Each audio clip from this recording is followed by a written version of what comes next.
All right, everybody. I just got a text from James. Apparently, it's Tuesday again.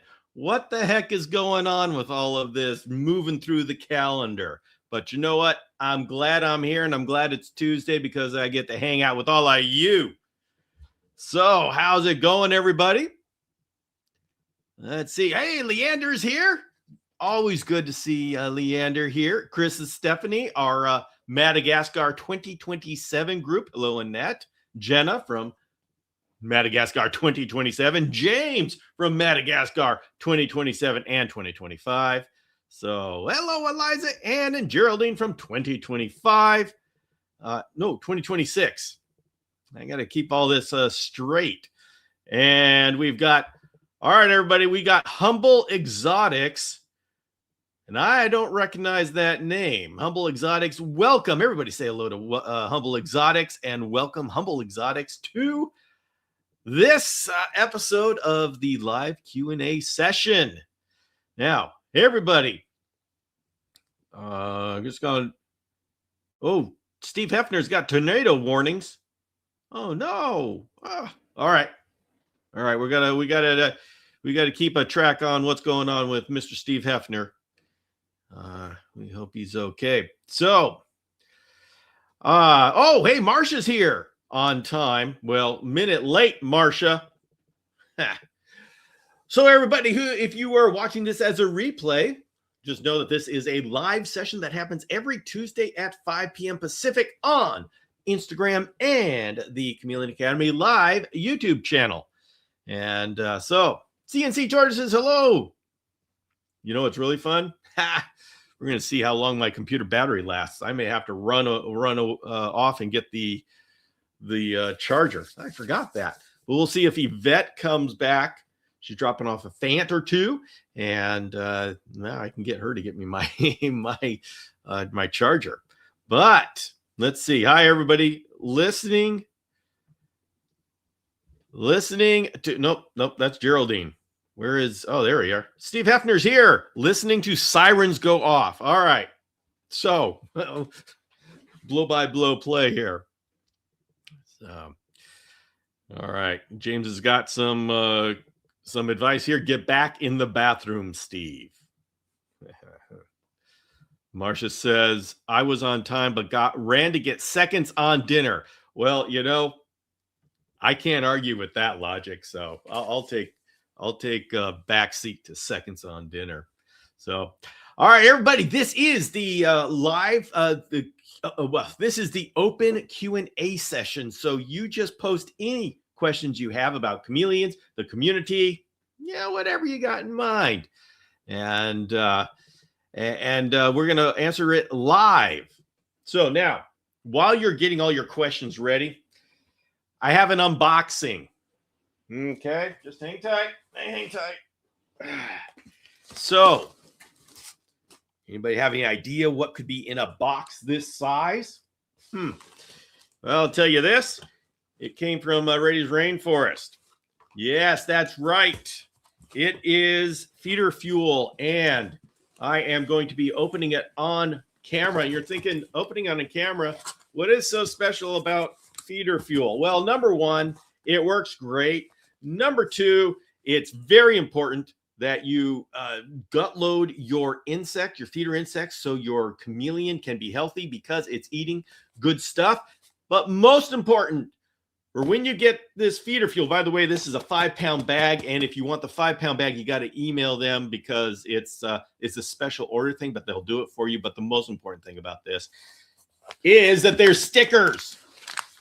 And I am going to, we're going to see what stickers I get this time. It's my favorite part of unboxing the Rady's Rainforest stuff. So anyway, this is the big 5-pound bag, which I heartily recommend.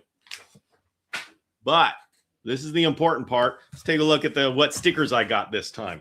You get different stickers every time. So, I do this on a regular basis. All right. First sticker, Rady's Rainforest. Okay, that's the logo. That's they got a nice logo, so that works. That's nice. All right, I got a Pac-Man frog. Look at that, everybody. I think Amanda designed these. I'm not sure. Maybe Lee is the sticker designer. For some reason, I thought it was Amanda. But anyway, axolotl. Okay. Yeah, that's kind of special. You don't see axolotls every day. And of course, everybody, what is this? What is this? You can tell it's enough anatomically correct that you can tell which of the three-horned species, even the subspecies, that this one is. So, oh, hey. Oh, it looks like a lot of other people know about my about the stickers. Let's see. Let's see. James says Peter Fuel is the best. Javi just refreshed all the insects with the Raver. Okay, so looks like this product is getting out there. Got to use the rest of my gut load, and then I would totally love to try it. You got to try it, Eliza, and it works. Blah blah blah blah. Stickers. That's the important thing here. Can't go wrong with stickers. That's right. We know what's important here. The stickers are the best. Cool frog. Love the stickers. Oh, James says, I just got a 5-pound bag and I put the stickers on my bug box. Yes. Yeah. Janet has an axolotl. I didn't know you had an axolotl. That's very cool. Jackson. Oh, yeah, that's right. What subspecies is this? Jackson's xanth. Yes. Yes, that's exactly what this is. And you can tell because, us chameleon nerds, if someone's wondering, that's a Jackson's. Yeah, but you know what? When you get a little bit deeper into this whole chameleon stuff, you realize there's like 3 subspecies of Jackson's. There's a Johnson's chameleon that a lot of people mistake. And so this is the kind of thing that we all get off on. It's like, yeah, okay, I can tell the difference between the subspecies. All right, everybody. This is the final sticker. Look at that cutie thing. That is a Sambava panther. Oh, I should have done it as a quiz, but I told y'all it's a Sambava panther chameleon. So look at that. Look at that. Jeremy Beats. Hello from Belgium. Belgium. Hey, welcome. Yeah, we love to collect our Europeans. And Matthew's here over on Instagram from Spain. I believe he's still in Spain. Let's see. Matthew's got a question. Somebody actually has a question. So that's what we're here for. That's officially what I'm here for. And then after that, I'm going to show you my keychain stuff. If my terrarium is bioactive, do I need a laying bin? Matthew, that is up to your female chameleon. I have had chameleons that just love that they just go down and they lay in their soil. And if you've got bioactive soil and they lay in there, fine. Sometimes I've had females, they just don't like the bottom of the cage. They dig a bunch of test holes and they won't lay. And so I have to take them out of the cage. I apologize. I do not know what goes through a female chameleon's mind when they're trying to figure out where to lay their eggs, because I have this situation where I have created the absolute perfect laying bin. I've got this container. It's got the perfect soil sand mixture. It's got some rocks in the bottom, so there's texture when she goes down and digs. There's a plant, so there's a root ball, and I will give this perfect laying bin that has everything, and she will choose to lay her eggs in a dried out pot in the corner. So I'm afraid that I do not have the answers on that.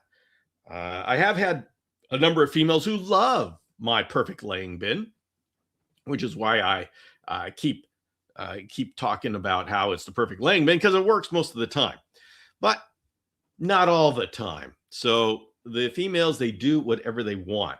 The most interesting choice that I came across was in Madagascar.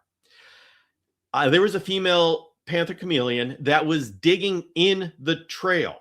This was in Palmarium. This is on the East Coast. She, instead of being in the forested area, which had a lot of like peat and it was very easy to dig through, very sandy soil. She passed all of that up to start digging in the middle of the trail. This is the walking trail that has been pounded down by years of people walking, and she was having such a hard time digging into that soil. But that's where she chose to be. She literally had to walk from areas that had trees and roots and easy to dig in soil. She chose the path. So you may ask why, and I will join you in asking why. That was a interesting choice, and I don't understand why. So I'm afraid we haven't figured them out yet. Yes. You say you've lost 2 females. Is that because they refuse to lay? If they refuse to lay, then yeah, you gotta get a bucket of sand and take them out of the cage. Whatever it is, if they're dying before they lay eggs, yeah, that's a problem. Although, is that really the problem? Is that why they're dying? Because they dystocia? I'm very interested in chameleons, but I keep hearing they're very difficult. Is that true? Chameleons 937. They take research. They take giving them the right setup, but they're not hard. See, that's the challenge with the chameleons. You get this rumor that says they're hard, they're difficult, they're fragile, and all that wonderful stuff. The truth is, you have to set them up right. If you set them up right, it's amazing how hardy they are. And that's that should go with anything. The thing is, the reason why it's a little bit more involved to get set up with the chameleons because they're arboreal. So they're it takes a little bit to give them what they need. The hydration, the lighting, the humidity, and all of this kind of stuff. Yeah, by the way, that's Antilles walking around out there. I just fed him, and now he's saying he wants his second breakfast and oh boy. So when somebody asks me about chameleons, I say they are hardy if you set them up correctly. And the thing is, it's easy to set them up correctly. You just follow the recipe. We know how to do it. It's in all sorts of different books. I've got it all over my podcast, my videos, website. So the information is out there. The problem is there's so much bad information that if you're just starting out, you don't know what is the good information and what's the bad information. And that's why people get into trouble with chameleons, is because they go with the bad information. Why is the bad information still out there? I don't know. Probably because setting a chameleon up correctly is expensive. And people who are trying to sell things want to figure out how to get it cheaper so you will buy it and they can sell more. And so they produce products or get you started on products that will keep the chameleon alive long enough that they don't have to refund you. So it's a pretty bad situation, but Chameleon 937, you are here. And so you now have access to the right information. And so as long as you spend the money to get the cage, the UVB lights, the regular lights, the hydration, and I admit, it is a lot. Chameleons aren't cheap. But if you invest in the correct equipment and get it set up from the beginning, it's amazing how hardy they are. And you could go the entire life without going to the vet if you just set them up correctly. And so that's the situation. All right, let me get back to my YouTube section here and try to catch up in the chat. All right, Humble Exotics. I had a question about a black burn mold spot on our panther chameleon's chin.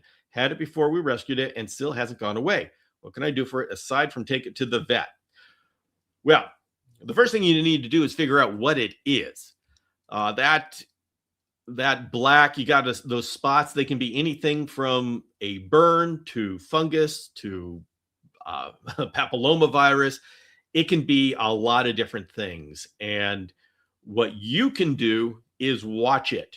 The warning sign, I mean, the real answer is to go to the vet, because nobody here online is going to, they're not going to take responsibility. A vet has to take responsibility.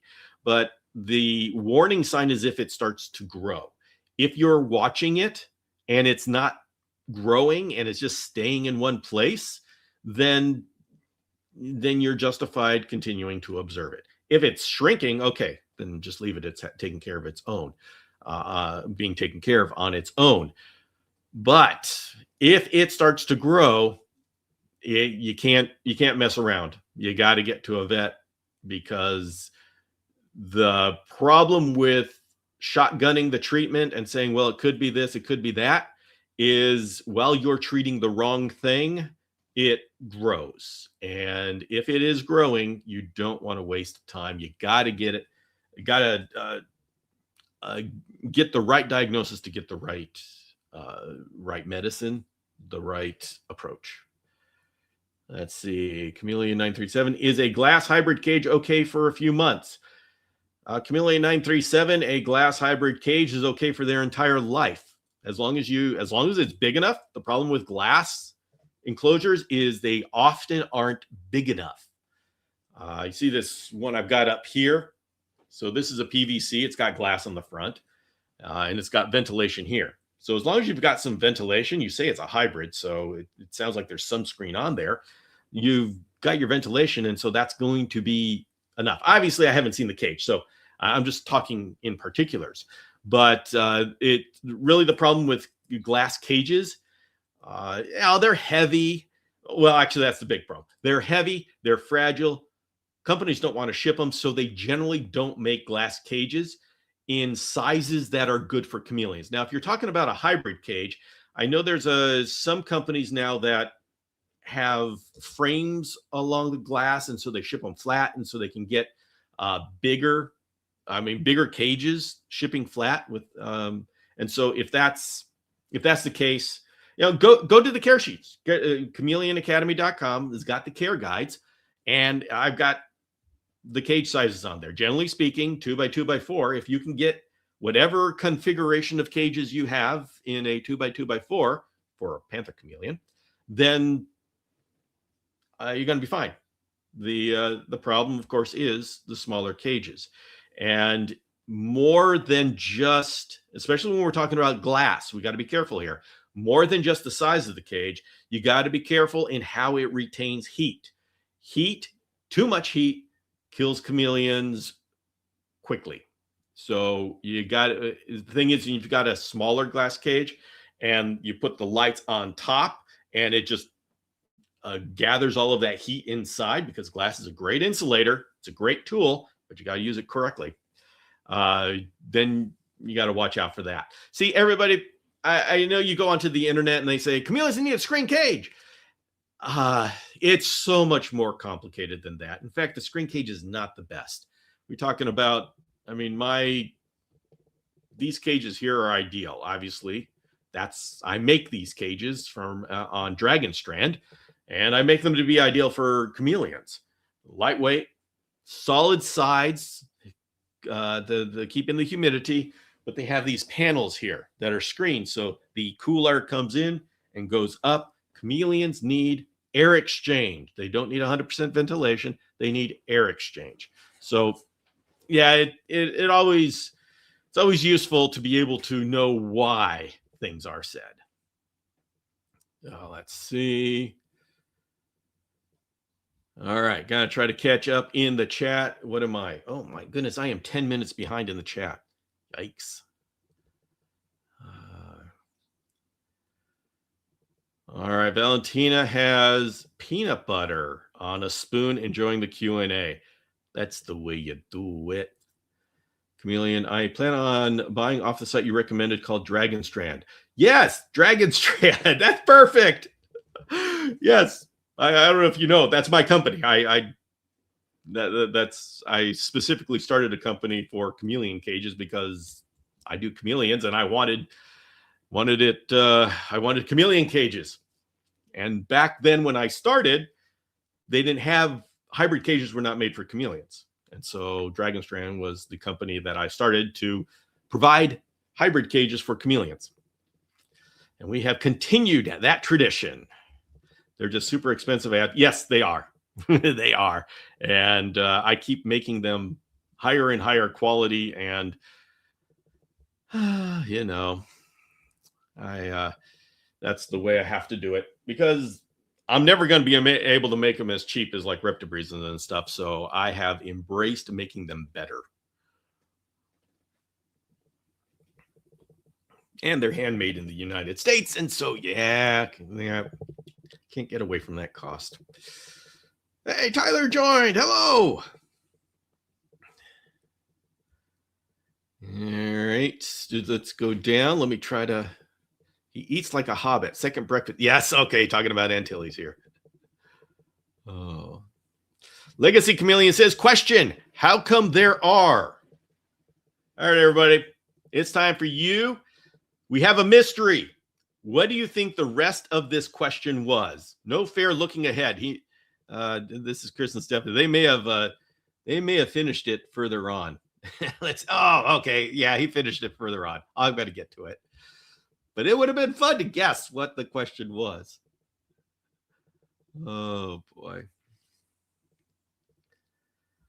Okay. Sometimes I dip my peanut butter in chocolate milk. There is wisdom from Mr. Cross. Hello, Alex.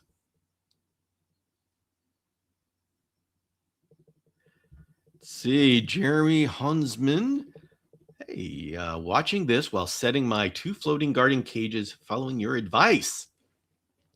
Moving the hatchlings from the small cage to the 2x2x4. Adding preacher plants today, then defined color. Preacher plants. Is that? I don't recognize that name. You mean pitcher plants? Just be careful that the pitchers aren't big enough for the hatchlings. But when James is talking about the floating garden style, that's like what you see here, where the plant, we use the dragon ledges, and that comes with Dragonstrand cages. I invented dragon's ledges. That's why they're there. And what they do is they allow you to mount pots, plants, and branches up here. So you have the top foot of the cage, the top 25% of the cage is open. That's the basking area. The middle 50% is dense foliage. That is the floating garden. And then the bottom 25% is open. So you can monitor the poop and all this kind of stuff. And that is like the perfect chameleon setup. And that is the floating garden style. So let's see. Tyler hopes I'm having a nice weekend. A week. Yes, I am. Yes, I am. What made you interested in chameleons? Got freaking awesome. I don't know how anybody can not be interested in chameleons. So, Humble says, talking about the little spot on the chin, thought it was a burn, but still hasn't gone away, and we have had her for 6 months. Okay. Yeah, as long as it's not growing, just keep watching it. Yeah. David Lopez says, hello, Bill. I am in Miami, and I'm thinking about producing my feeders. I don't like crickets from past experience. I don't like crickets either. They chirp. And when I'm trying to sleep, and some people find it relaxing, I do not. They're noisy and they stink. Well, they are noisy. They only stink when they die. And see, that's the thing about crickets, is if you don't keep on top of cleaning them out and cleaning out the dead stuff, they stink very easily. So, yeah, crickets themselves don't stink. It's the dead bodies. I'm looking hard at discus roaches as a mainstay. Thoughts? Well, okay, you're in Florida, so you can't do dubia. And discoid roaches, I believe that's what people use in Florida, and I think it's a great idea. Now, of course, and the thing about roaches, what's really cool, is no matter what size chameleon you have, you can feed off whatever life stages there are that you get. And so even if you've got a juvenile chameleon that you get like a 3-month-old, Like you're going to a breeder, you're starting off new, and you're going to get this baby, this 3-month-old. You can start your roach colony, and you will have some babies that 3-month-old will chow down. And as the chameleon grows up, you just feed bigger and bigger roaches. It's a kind of a nice setup, and so I absolutely encourage you to try this. And now, okay, I hear that there's this thing there you can get allergic to dubia roaches. I haven't looked into that a whole lot, but just something to watch out for. I don't know if it's the same for discoids. Yeah.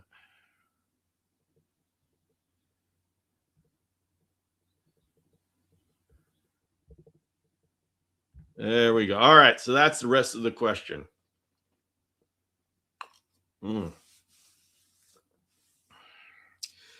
How come I don't see much info discussion videos of chameleon hemipenes plugs? Because you'll get demonetized on YouTube. I have one chameleon that gets plugged. Will you know what I have to do? Okay. So when Chris/Stephanie is talking about hemipenal plugs, the hemipenes are actually skin, and so they're covered in skin, and so they shed just like the rest of the body.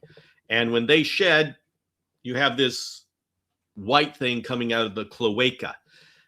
There have been a lot of discussion as to what that is. That's actually skin. And so one chameleon that gets plugged, they're not really getting plugged. That's just skin from the hemipenes that's inside the body coming out. Now, there can be a problem if you start pulling on that and it's stuck for some reason. So that's not a good thing. But if you just gently hold on to it and see if it'll come off, that's really all you have to do. There is nothing going on there. It doesn't have anything to do with semen or any of that kind of, or poop or any of that kind of stuff. It's skin.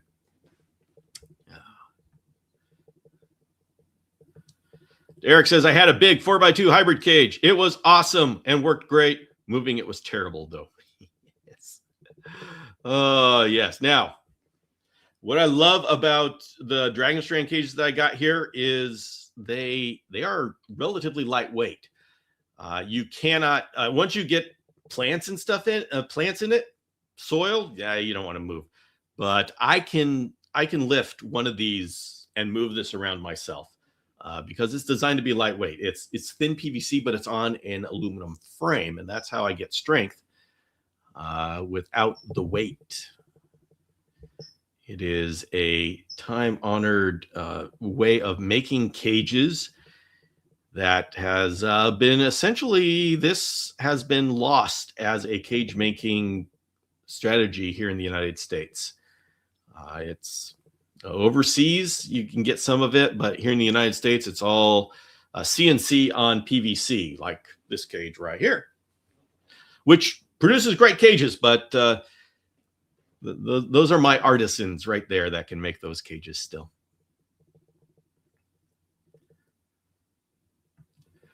You know anyone who sells banana roaches? Not many. Not many. Yeah, those they come and go. As far as availability. Nate is asking, Bill, with the idea of wider being good for chameleons to explore side to side, have you explored a 36 by 30 by 36? It's more space and seems like it would meet all those needs. This cage right here is a 36 by 30 by 48. So I think, and yeah, if you took a foot off the top, you could still use that very well. So I like those dimensions. Those are great dimensions. And if you, I mean, the height. Okay, so what do chameleons like? Chameleons are back and forth creatures, and so the width of the cage is actually more important than the height of the actual cage. Now, there are arboreal. That means they like to be up high. What that means is, however high your cage is, put it up on something. Like this cage right here, it's completely awesome. The cage back there, completely awesome. But if I had them on the floor, the chameleon would not feel safe because they're looking up at me. These things are 4 feet tall, which is great enough space inside for the chameleon for me to create environments and for the chameleon to have their microclimates and gradients, all that wonderful stuff. But security wise, if they're looking up at me, they're not feeling secure. But when I take these cages and I put them up on stands, and so now they can be up there looking down on me, it's amazing how calm they get. So as far as height, the important thing is not the distance between the chameleon and the floor of the cage. It's the distance between the chameleon and your eyes. So having a 48-inch tall cage is great because it gives you space to create microclimates. It does not give enough space for your chameleon to feel secure if it's sitting on the floor. So these are very important distinctions to keep in mind when you're setting up for a chameleon. It says pitcher plant. Oh, Jeremy, Nepenthes. Okay, well, I'm sure you're making sure that those pitchers are not big enough for a chameleon to fit into. I love the Nepenthes. Love them. Really like wider enclosures. Yeah. Yep. All right.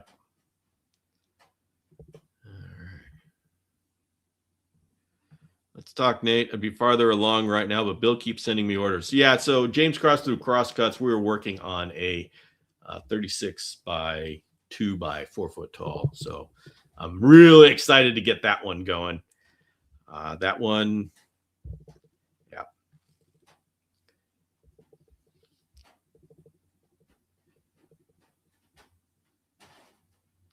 Oh, Geraldine, yes. I developed an allergy to dubia roaches. I'm fine as long as I wear gloves when working with them. Okay, voice of wisdom. Thank you very much, Geraldine. That is valuable information. Because a lot of people say, okay, I'm going to raise dubia, which is a great idea, but you got to watch out for this thing. I've heard of a number of people who have developed this kind of allergy. So, yeah, careful with that.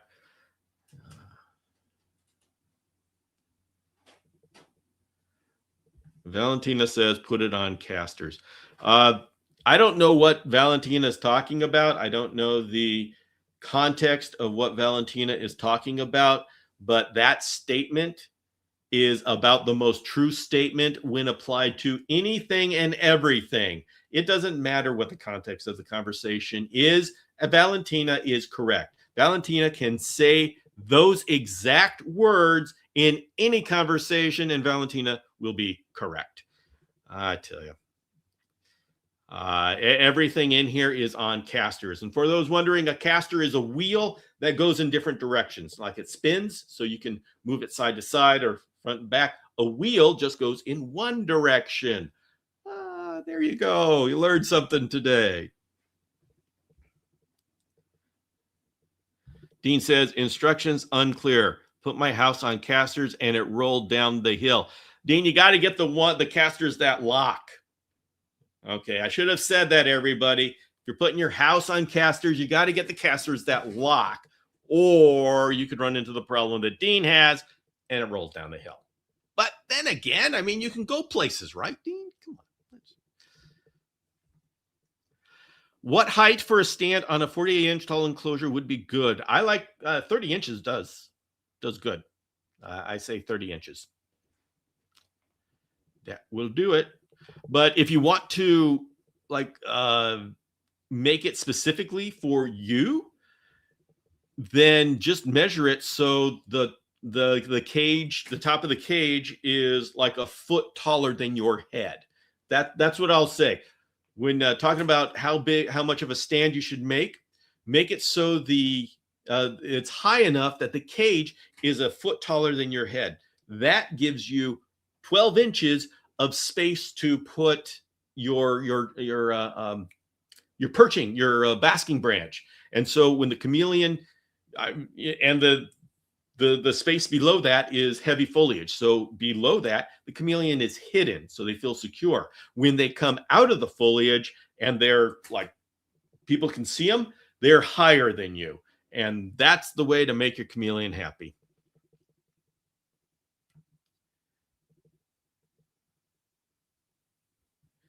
Annette says, please put me on the wait list for your either the cabinet bioactive stand or the 3.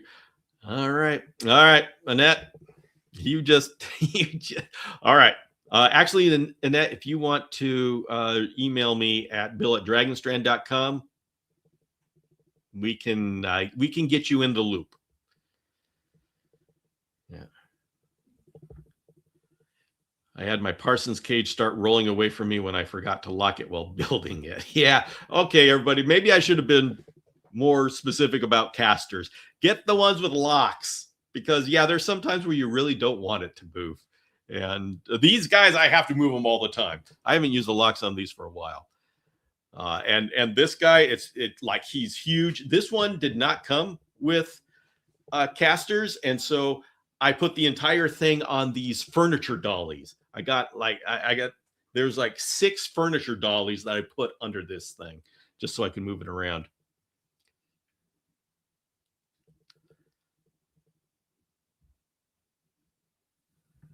I will remember that statement while talking to my boss. Put it on casters. Yes. No matter what your boss says, say, put it on casters and you'll be right.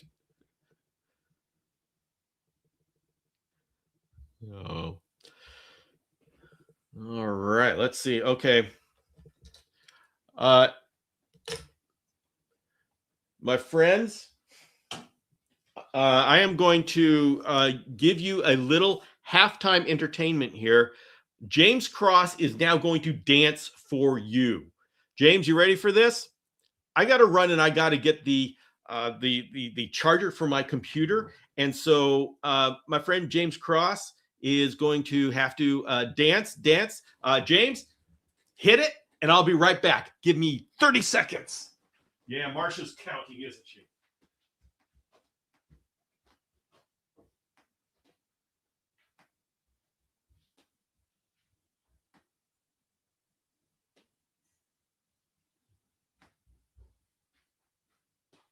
Oh, I'm almost there. I'm halfway there. Oh, shoot. What the heck is this?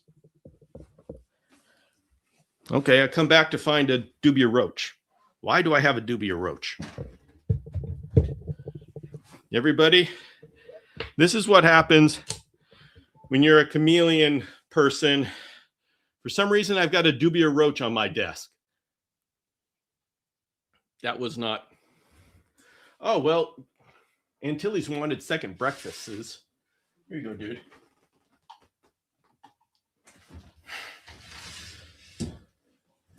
All right.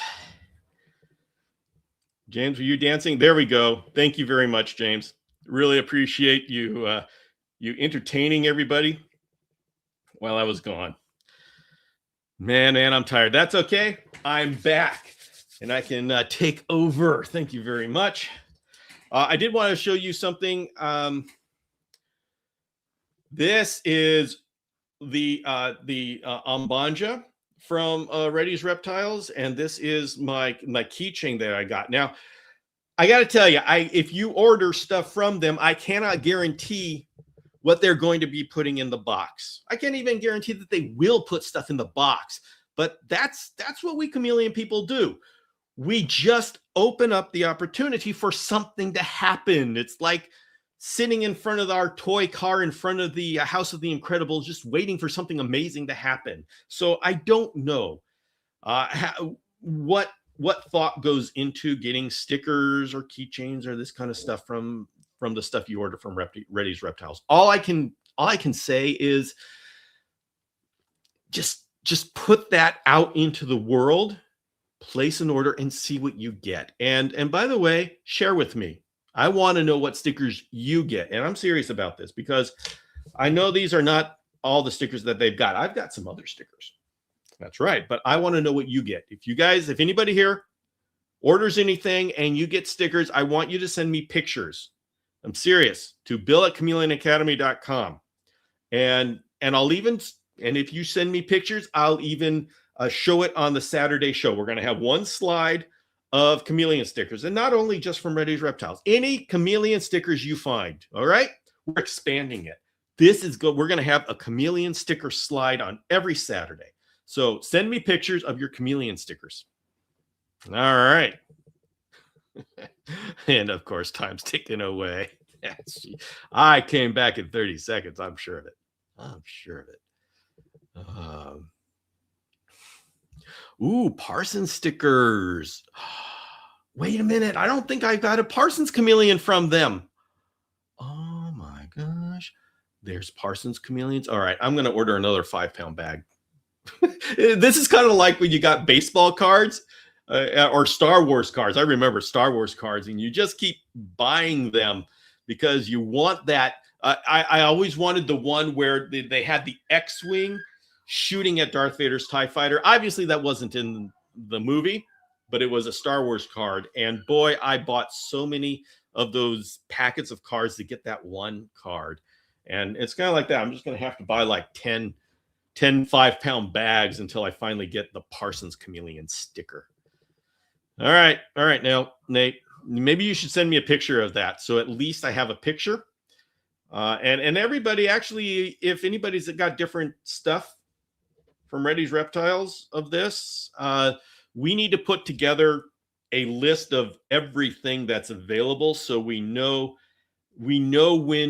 what we need to complete our collection. So let's all pull together as a community here. This is serious stuff.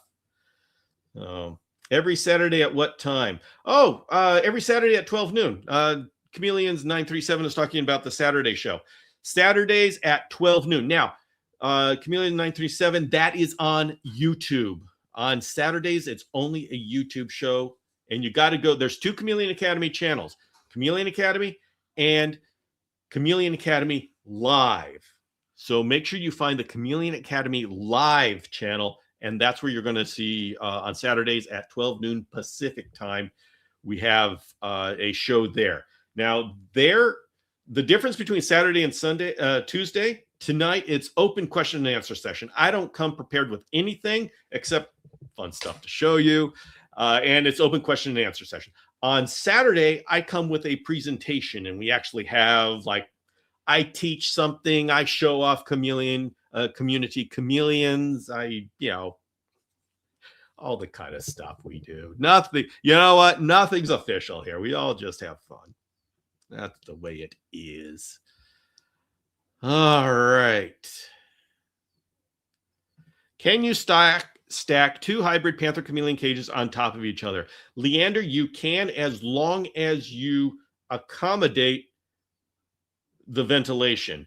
Like in these cages here, the answer is no, because the top screen is a critical part of the entire ventilation system. The cool air comes in here and goes out the top. And if you block the top, you block the ventilation system, and the chimney effect doesn't work. So on a design like this, you can't stack them. So you can stack 2 hybrid panther chameleon cages as long as you have, like, the ventilation accounted for. So,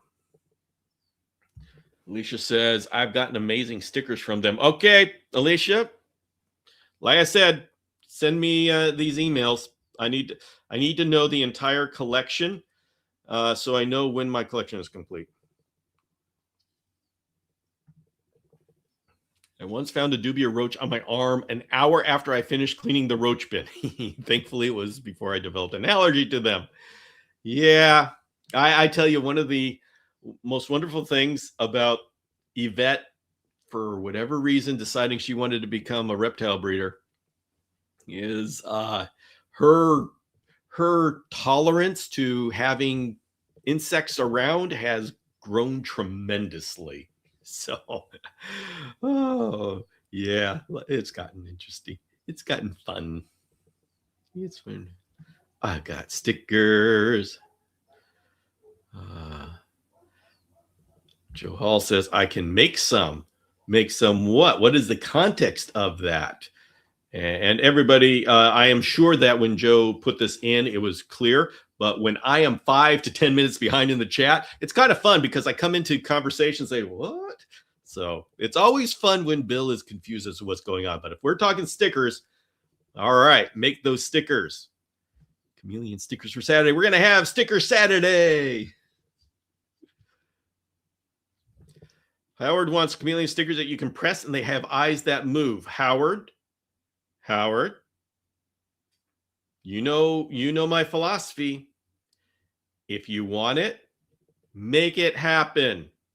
Remember how long I've spent saying, I want to listen to a podcast about chameleons. And I said that for about a year. And they said, it's got to fall to me to do a podcast about chameleons. And so I did.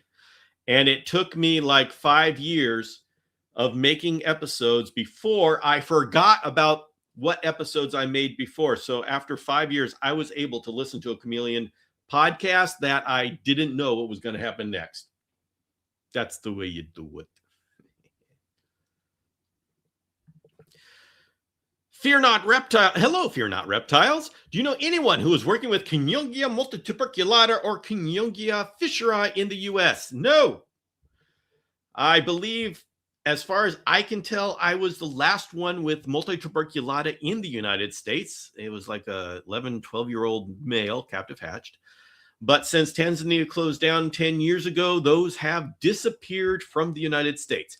Now, there is an entire underground of chameleon keeping, not illegal type underground, but not on social media.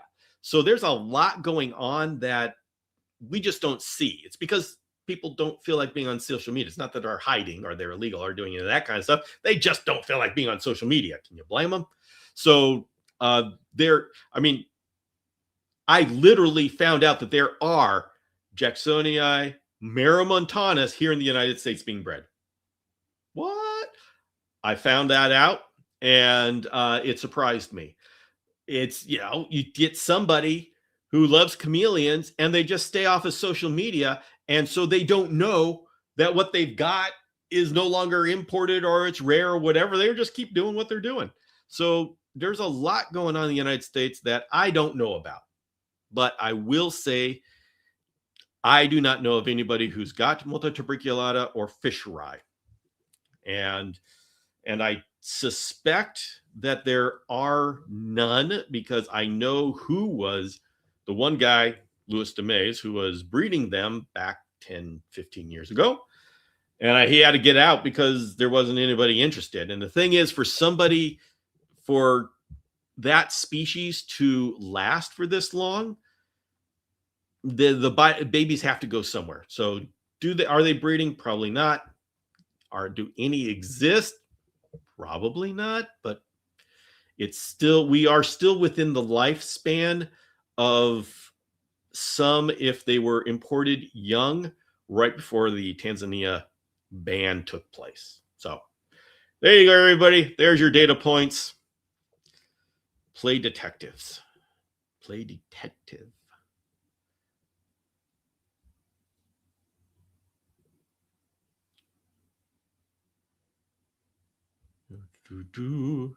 James says, I've gotten a few Parsons stickers, and I took a Parsons keychain with us to Madagascar. I remember that.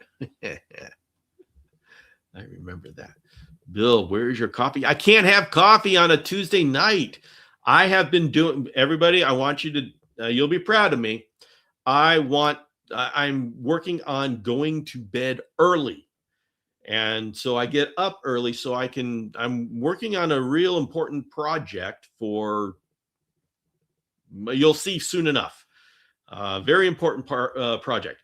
And I need to do a lot of real disciplined work for it. And so I've been getting to bed early, and I've been getting up early and working hard. So I can't have coffee now. Get me Saturday afternoon. I'll have my coffee then. Lisa says, I got the Mbanja keychain at an expo Reddy's was at. It's like my Mr. Gizmo, so I had to have it. It's a great keychain. I love it. I love it. And I wonder what other keychains are available. Are all the stickers available as keychains? Somebody needs to go undercover and find out these answers, because I'm sure they won't give it to anybody, those answers to anybody. We got to be sly about getting these answers.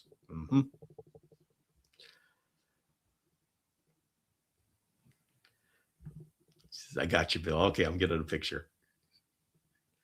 Stephanie has 14 stickers. Oh, that's a collection. Oh, that is awesome. Well, if Chris, if Stephanie is ever interested in sharing, I would love it if she would take pictures of those stickers and send it to me for Sticker Day this Saturday. Jeremy, how come most chameleon cages have bare walls on the inside? Okay. Because for chameleons, are you talking about like cork bark walls or built out walls like naturalistic environments?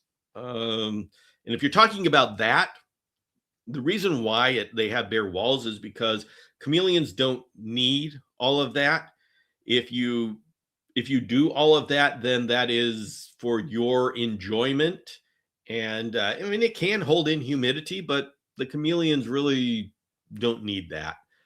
I do like to put on like a picture. I think those are nice. But if you're talking about like this I've got back here, one reason why I have stuck to white walls is because we need as much light as possible in that cage. Obviously somewhere along the way there's going to be too much, but generally speaking, our chameleon cages have been underlit for decades, and getting enough light into a cage is really important. And the white walls, that's why for the last 13 years, Dragon Strand has had white walls. I finally now have a black wall cage, and that's for my fans. So, and I offer it on the website now. But the white walls reflect the light. And so that's been a specific design choice for husbandry. As soon as you have black walls, as soon as you start putting cork on the walls, that soaks up the light. And it doesn't, for a chameleon, it doesn't provide a benefit to make up for the light being taken away. So it's what is that? What's that word? The benefit for the detraction, the negative. It doesn't provide a positive for the negative that it brings in. And so we chameleon people don't have the pressure or the incentive to put anything on the walls of a chameleon cage. A lot of people do. I've done it before. It can look nice, but also when we've got like a typical chameleon cages are 2 foot by 2 foot, 2 foot wide by 2 feet deep. And that actually, for the most common chameleon, the panther chameleon, for a male, that is it's the minimum. And so whenever we start caking out the walls in the back, we reduce the space that our chameleon has. So there's a number of, it's not like there's any reason why we shouldn't do it. It's just because of the dynamics, the cage design, the lighting, and all this kind of stuff.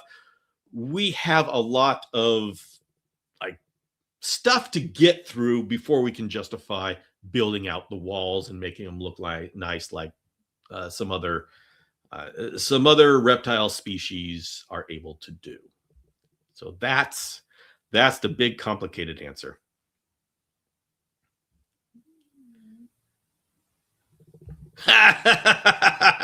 Reddy's ready for us. All right, nobody tell him we've been talking about him.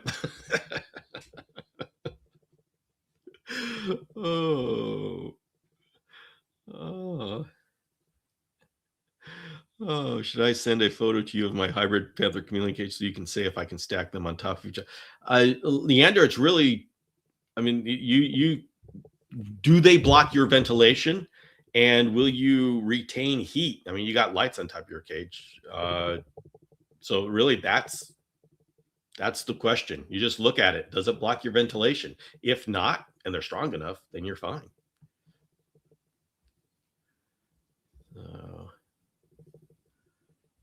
Hopefully good things.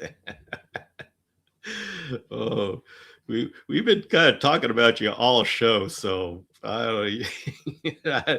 How do we get them up to speed? Oh, she said, okay, here's some answers. Amanda is very creative with them, and I put a lot of work into the Fear Fuel. I'm glad so many people enjoy it. Yeah, we're talking about the stickers. That's what we're talking. We've even decided that we were having sticker day on Saturday, so everybody can send in photos of the chameleon stickers they have. We need to figure out what all stickers are available. Reptile's Little World said, hello, I looked your video from a French. Hello. Well, wonderful. Reptile's Little World is from France. It is wonderful to have you. Thank you. Very welcome to be here. We're very glad to have you. If you have any questions, we'll answer them. Any questions about chameleons, we'll answer them.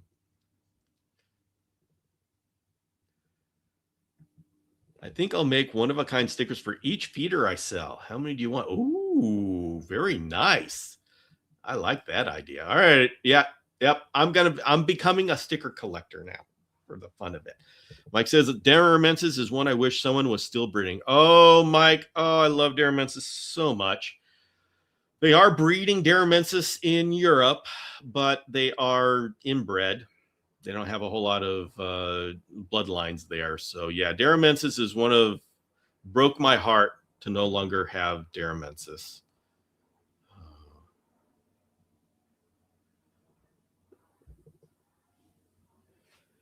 All right. Need some hat pins. All right. These are some good ideas. Good ideas. Oh, email was sent. Oh, I got it. Stephanie has 14. Okay. I'll show that on Saturday. Rage Rainford, you have the Sambava keychain. Oh yeah. We don't know which one of all these actually is made as a keychain. That's the thing. Let's see. They are, Lisa says, they are in Texas. I am in Texas. I volunteer as tribute to be the spy. That's right. Well, Lee's here, so we have to be sly about this. He doesn't know that we are sending a spy in to figure out what all stickers he has. So just keep that on the down low. So. David says, Bill, are there particular panther locales you would say are underserved by the breeder community? David, that's a deep question. There are definitely panther chameleon locales that are not represented in the breeder community.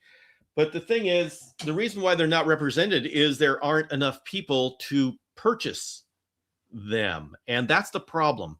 We've got so many different locales of panther chameleons, but to maintain a breeding group, you need enough people that want to buy that particular panther. Like, I mean, now that Lee's joined, I'm actually thinking about talking to him about having a little mini series about what it takes to establish a panther chameleon locale. He tried it with Undapa and it just didn't take. And that's the thing. You can have as much passion about a certain locale, but if you don't have people that buy it, then you're just creating a private zoo and you can't maintain that. And so people they stop breeding. That's why we've lost multituberculata. That's why we've lost Daramensis. That's why we've lost Undapa. And so the thing is, you can champion a rare locale. I mean, Ankarami, the pink panther. I mean, okay, when they're at rest, they're not as vibrant, but there's a number of very cool panther chameleons. But it's one of those things. I would get involved in a rare species, a rare locale of panther chameleon, only if that's your deep passion that you want to spend your life with this locale. Choosing one because you say, okay, this one is underrepresented, I will start breeding it and then I will make it available, is a little bit risky. Not that whatever you've chosen isn't a great locale. It's just we in the chameleon community, we have the absolute best problem that plagues us, and that is we have so many choices of cool chameleons, which means that bringing in another cool chameleon just because it's cool isn't enough to sustain it as a breeding program. And it's almost criminal that we have so many cool species and locales that we have too many. We can't sustain them all. And like I said, we've lost so many good species because we in the chameleon community have this issue that we go wide instead of deep. And the reason why we go wide is because there's so many that we would love to work with. And that's the problem that a breeder has. So David, say you decided you loved a certain locale of panther chameleon.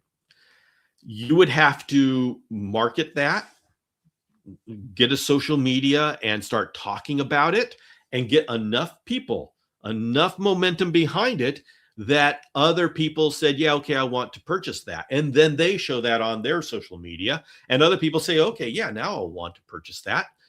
And, it's not that they don't know it exists. They just have to get excited about it long term. So it's that question is a very complicated one to answer. But yes, I would say I don't know which ones would be successful. I don't know which ones could break out of that. I know that Lee's been working with the wild type Umbanja, which I think is such an important thing to do. And so, I mean, honestly, David, piggyback on a project like that. So as far as I know, there's one person, there's probably a lot of people working with the wild type Umbanja, but if they're quiet about it, you really don't know. So if you wanted to really work on a certain kind of panther chameleon, work on the wild type Umbanja, because, and that's not saying, okay, I'm copying Reddy's Rainforest and I don't want to do that. I want to go off on my own. No, we need people to group together. For a species to be established, the lone wolf thing of I'm the only one doing it, that doesn't work.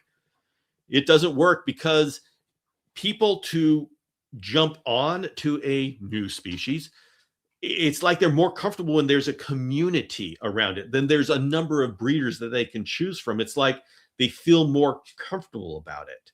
And so we need more people working with the same locale.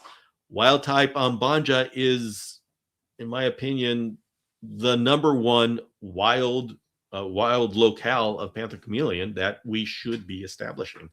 So I'm sure that's generated a lot of comments that I just haven't gotten to yet.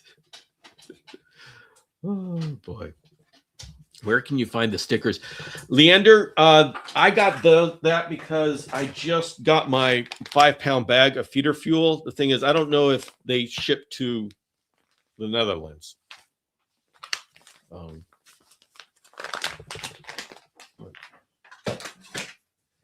I'm Denmark. I keep forgetting. Poor Leander. I keep forgetting where he's from. Danish. Diamond chameleons. Oh, please be forgiving. Be forgiving, Leander. I'd like to state that I was so distracted listening to the show that I drove past the gas station and just ran out of gas. Oh my goodness. Oh, Jenna. Oh no. I hope this has a happy ending. Please let me know.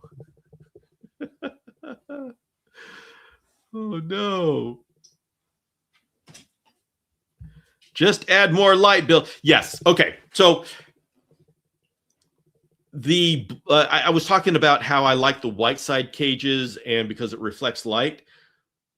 Things have changed in the last 13 years, and which is why me having these black side cages isn't that big of a deal, is because now we have more powerful lights like the LED lights. So right now having black sides is not the problem it was back then. I have continued with the white sides because that's just the tradition and it's good for light. But I'm now also carrying the crosscut cages, which are black, and I've even done a black dragon strain cage. So that me giving that history, that was the history of it. That's why it is the way it is now. But it doesn't mean you can't have black cages now. With the lights, that the LED light bars that we have right now, that's powerful enough. It can overcome the black walls, and black walls, honestly, they make for better pictures. So yeah, that was a big struggle that I had. Oh, husbandry versus pictures. Well, now you can have both. Technology has been wonderful.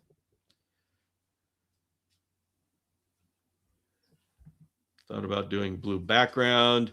Yeah, the thing is, like, different colors of PVC, anything other than black or white looks so artificial. I couldn't stand it. So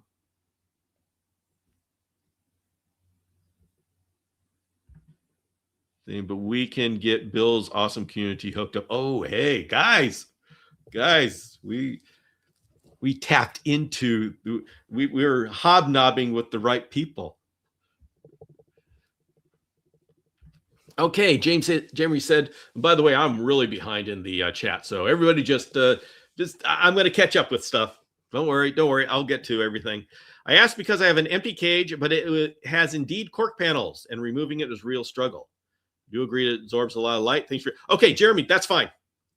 If the cork panels aren't going to hurt anything, so yeah, you can use it for your chameleon, no problem. And yeah, like I said, with the light bars, they will overcome the amount your cork panels absorb. So you can use that as long as it's a large enough cage. I gave all the parameters. I've done cages with cork bark and they work fine. Yeah. Send you a Facebook message of some of the cool stickers Amanda makes. Well, Lee, is it a picture? Because I'm doing a picture day on Saturday where everybody's sending in pictures of their chameleon stickers, and so I'll use that. I'm getting all sorts of good pictures. I already got something from Chris and Stephanie. Got something from Lee. This is next Saturday is going to be a real fun day, everybody. Chameleon sticker day. Bill, do you remember the screen cages in the 90s with the PVC tubing? Oh my gosh. Oh, Mike. Oh, those were painful. Oh, yeah. Mike was talking about back in the 90s, we had this thing, these cages. They just had these very thin PVC. You made a frame and then you just like stuck a screen sleeve over it. And it was just it was plastic, and crickets would chew through it, and it was there was so much material that it was just like a dark cave inside. Oh my goodness, Mike, that's a nightmare memory.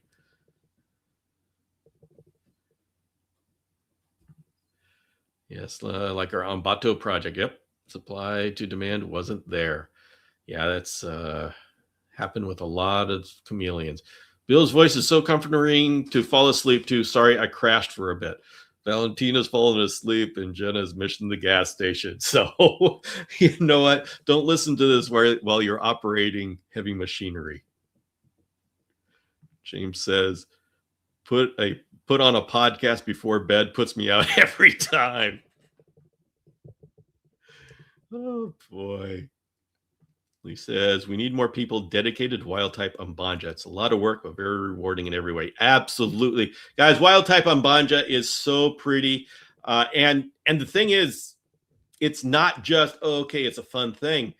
I remember a while ago in like 2018 or something like that, I wanted to get some wild type Umbanja, and I wasn't able to find them. We had these Umbanjas that have been multi-generational and to the point where they really don't look like Umbanjas, they look like something else. Very, very pretty, but not the wild type stuff. Now I talked to Lee about this. He said, well, we had them. So I'm sure that I could have found them, but the fact that I didn't find them easily was a little concerning. And so things can disappear. And the wild type Umbanja, we need to make sure it stays. And if you love the other kind of Umbanjas, I know we've got these purple and these other multicolor stuff that are called Umbanjas. Have at it, enjoy. But let's not lose the wild type Umbanja. And so if anybody wants a Panther Chameleon project, I'm just going to encourage get involved in wild type Umbanja. If you're looking for something that has a little bit of a purpose and a structure and stuff, wild type Umbanja. If you want, I'm not saying any of the other Panthers are bad. I love all the Panthers. So if you want them as a pet, go for it. Take any of the Panthers you want. But if you're looking for a project, wild type Umbanja. Great place to try. Chris and Stephanie say, have a male and female Nocifali from different wild-caught parents from Reddish Rainforest. They've been great for work for us. Oh, okay. Yes, Nocifali is pretty cool too.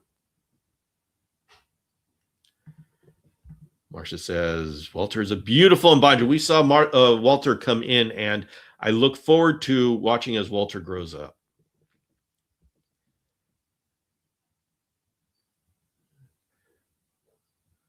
All right, I am. Oh, yeah. So he gives a little bit of a hint. It's smart to work with good captive bred until you get more experience before going into wild caught. This is true. If you're looking for a project, start with the captive hatched. There is so much that you have to learn to acclimate wild caught chameleons that just bypass all of that and get into the chameleons using the captive hatch. That's a great set of advice. All of the stuff that I show about how the parasites and the acclimation, I'm showing that because it's hard and I want to show people how to do it. I'm not necessarily encouraging you to jump to do that. So, that's the challenge I always run into when I show things. It's like, if I show things, is that encouraging people to do it? Like I talk about eggs, how to raise eggs. I'm not encouraging people to start with eggs. But I am here to educate. And so I educate with everything. So anyway, you know what? You come to me, I'm going to tell you how to take care of chameleons. So Bill working OT tonight. Oh, wow. Things have gotten out of hand here. Oh boy. All right. Oh, by the way, everybody, remember I got a mystery package in the mail, Illuminati type stuff, and let's see. And in it, this is what happens when you hang out in this group. Things happen like this. I got my my keychain here. This is a Coleoemeria coccidia oocyst. And I got my my hoodie strap string things, those little chameleons. And this was sent by the Illuminati. You're saying, what's the Illuminati, Bill? I don't know. There was no name attached to it. This is the kind of thing that happens in the chameleon community. We have kind of a welcome to Night Vale type stuff going on here. I don't know what to say. It's not something I did. Oh, boy. Sticker email on its way. Excellent. I'm collecting sticker emails. Oh. It says, what the heck? I need a parasite keychain. Yeah. They're so freaking cool. All right, everybody. Yes, it is. I'm a little bit over time. By the way, Marcia, do I get to bank minutes? Like if I've gone 15 minutes over, does that mean I get 5 minutes of being late sometime else? Does it work that way? So everybody, I got people who keep track of what I do. All right. Let's see what's coming up next. The next time we get together is going to be on Saturday. Although, if you like shenanigans and just sitting around and talking about nothing in particular, I am on the Reptile Show Reporter with Sean McNeely tomorrow night at 5 p.m. Pacific. But the next time that the Chameleon Academy is going to be getting together is next Saturday at 12 noon. Hey, Stephanie Payne. See, you always gotta take a break when special people show up. All right. So next Saturday at 12 noon Pacific. This is on YouTube. YouTube, the Chameleon Academy live YouTube channel. So if you're on Instagram, go over on there. And the reason why it's on YouTube only is because I show slideshows, and it's really, really hard to do that on Instagram. So that's that. Everybody. Oh, thank you very much. I'm glad. Oh, no. My goodness, you are so hard on that. What the heck? All right, everybody. Thank you very much for making Tuesday a wonderful night to be here. And I'll see you tomorrow, or I'll see you on Saturday. Have a great week, everybody.